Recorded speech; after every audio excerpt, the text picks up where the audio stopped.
అలాగే దీని పువ్వు అమ్మ చాలా చాలా అంటే చాలా మంచిదన్నమాట.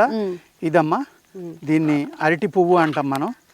ఇది ఏదైతే ఉందో ఇందులో ఫుడ్ తింటే చాలా చలవమ్మ, చాలా ఆరోగ్యం అనమాట. ఇందులో ప్రసాదం ఫుడ్ మనం స్నాక్స్ కానీ అలాంటివి పెట్టుకోవడానికి చాలా బాగుంది. ఎంతసాలుగా ఉందో చూడండి అది. లోపల మాయిస్ట్ బాగుంది. ఈ ఫ్లవర్స్ అమ్మాయి, ఈ పువ్వు లోపల కేసరాలు ఉంటాయి. ఈ ఎల్లోగా ఉన్నాయి కదండి, వీటిని తీసేయాలన్నమాట. తీసేసి దీన్ని చూడండి తీసేయాలమ్మా. ఈ కాడలు తీసేసి ఈ పువ్వుని పేస్ట్గా చేసుకుని బాయిల్ చేసి పేస్ట్ చేయొచ్చు, మామూలుగా కూడా పేస్ట్ చేసి ఇందులో నువ్వు పొడి ఇవన్నీ వేసి ఒక పచ్చడిగా కానీ ఒక మంచి ఫ్రైగా కానీ చేసుకుని ఇది తినటం వల్ల కూడా మీ బాడీలో ఉన్న కాల్షియం ఇవన్నీ కూడా కరిగిపోతాయి.